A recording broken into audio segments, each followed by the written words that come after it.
What's fun about a build like this is that it's different. It's an opportunity to bring your best work forward and to rise to another level.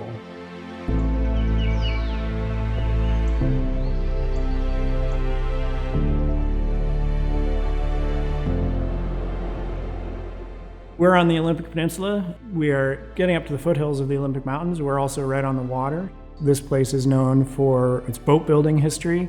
There's a huge maritime community here. There's a lot of people who work in the marine trades and have been trained in the marine trades here. This is a rural place.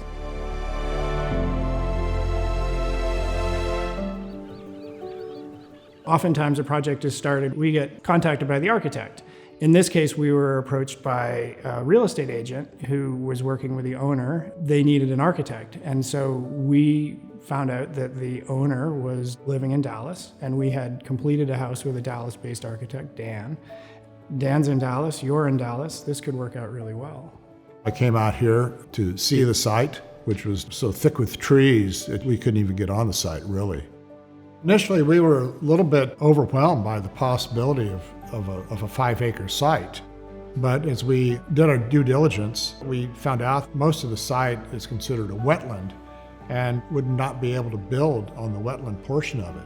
We had wetlands to deal with, we have seismic hazard to deal with, we had landslide hazard to deal with, and we had shoreline setbacks to deal with. So there was just piles of challenges before you can even get up out of the ground, just permitting and planning. On the one hand, it's a big challenge. On the other hand, it makes it easier because we know what our building envelope is. It can't be any different because it is so constrained.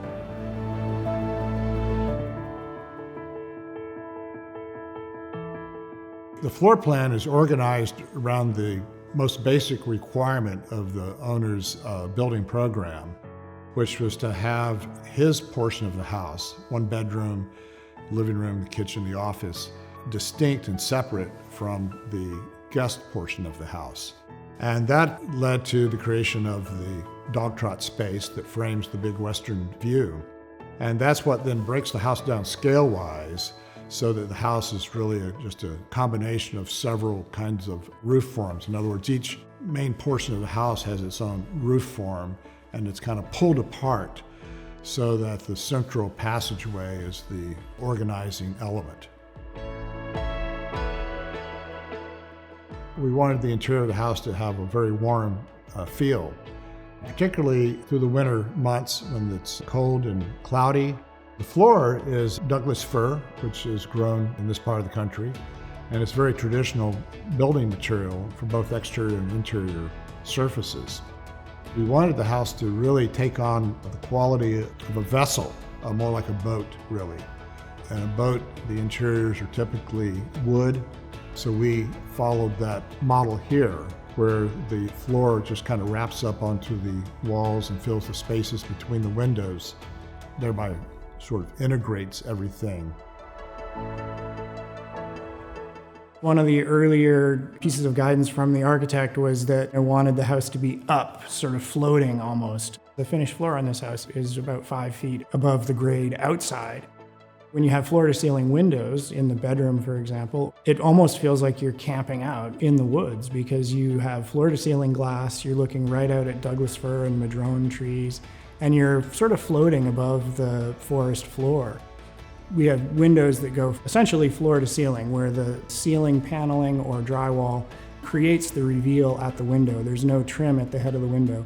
And on the floor, the same situation. So we have flooring that runs right into the bottom of that window that creates the reveal. There's no extra baseboard that goes across the windows, that's it.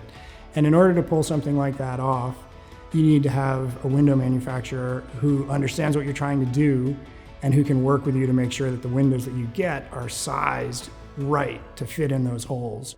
Because when you're ordering these windows, you're ordering these months before you're in the trim out stage. And when they just show up, it's going to fit, and it needs to be exactly right, or it's completely wrong.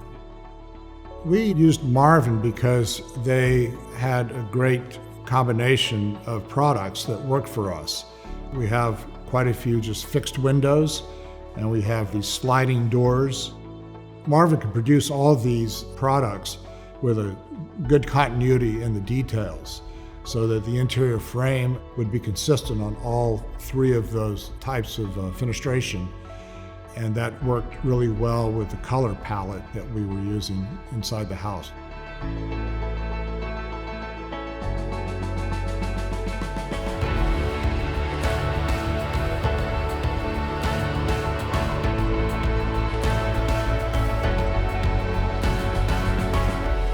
Being out here, it's really nice to be around the Douglas Fir and the ocean and the salt water and the mountains. This house, I mean, we're sitting in the middle of this beautiful spot with views down to the ocean and out to the mountains and the boats that are on the harbor and the beautiful forest that we're living right on the edge of. It's just a gorgeous spot to be.